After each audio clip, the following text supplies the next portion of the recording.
నేను కాలేజ్ చదివే రోజుల్లో బాగా గుర్తనమాట. అప్పుడు కమ్యూనిస్టు సంఘాలే డామినేటెడ్గా ఉండే. ఏఎస్ఎఫ్, ఎస్ఎఫ్ఐ, పిడిఎస్యు ఇట్లాంటి, ఏబీవీపీ, ఎన్ఎస్యుఐ ఇట్లాంటి దానికి వచ్చేటప్పటికి బీజేపీ, కాంగ్రెస్ అనుబంధ సంఘాల్లాగా ఉండే.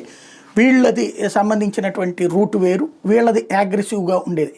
వాదాల పరంగా చూస్తే ఏది పాటల పరంగా ఇట్లాంటి వాటిట్లో మంచి ఇది ఉండేది కమ్యూనిస్టు సంఘాలతో. మంచి ఫ్రెండ్స్ కూడా ఉండేవాడు. ఇక్కడ పాయింట్ ఏంటంటే వాళ్ళు అప్పట్లో ఏమో మన చదువులేంద్రే ఈ చదువులు, ఇక్కడ ఈ బీఏ అయ్యాక మనం వెళ్ళి ఆడో క్లర్కులు ఉద్యోగాలు చేసుకోవాలి. అదే చైనాలో అయితే కనుక ఎట్టా చదువు అయితే డైరెక్ట్ ఉద్యోగం అంట బాబాయ్, రష్యాలో అయితే కనుక చదువుతున్నప్పుడే ఉద్యోగం అంట బాబాయ్, మన దేశం ఎప్పుడు బాగుపడుతుందిరా అంటే, అయ్యో ఓహో మన దేశం వెనకబడి ఉన్నది, వేస్ట్గా వాళ్ళం మనం. అదే రష్యా అంటే కమ్యూనిస్ట్ దేశం అంత అద్భుతం అంట, చైనా అంత అద్భుతం అంట అని అనుకునేవాళ్ళం.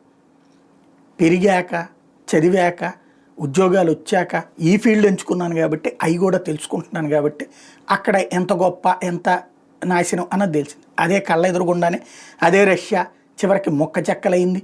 ఇలాంటి వాటిని వ్యతిరేకించినటువంటిది అందరికీ ఇవ్వలేకపోయింది, ప్రభుత్వాలు నాశనమైనవి. అక్కడ చైనా చివరికి 2 దేశాలు కూడా ప్రైవేటైజేషన్ తీసుకొచ్చినాయి.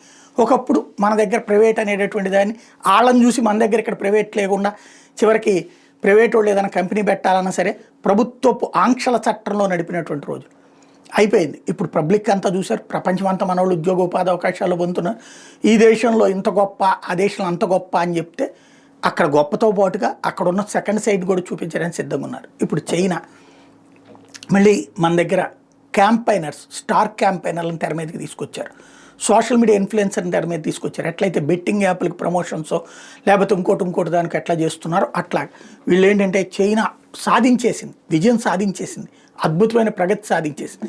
రోజు చైనా వార్తలు కనీసం ఒక 40-50 సర్క్యులేట్ అవుతున్నాయి మీడియాలో, సోషల్ మీడియాలో, డిజిటల్ మీడియాలో. ఎస్పెషల్లీ చైనాలో అంత గొప్ప ఆయుధం కనిపెట్టారు, ఇంత గొప్ప ఆయుధం కనిపెట్టారు, ఇది కనిపెట్టారు, అది కనిపెట్టారు అన్నటువంటి. వాళ్ళ ఆర్థిక వ్యవస్థ ఏమో కుంగుంది.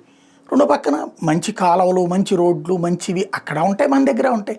అక్కడ చండాలంగా ఉన్నాయి ఉంటాయి, మన దగ్గర చండాలంగా ఉండే ఉంటాయి. అక్కడ డ్రై ఏరియాలు ఉంటాయి, మన దగ్గర డ్రై ఏరియాలు ఉంటాయి.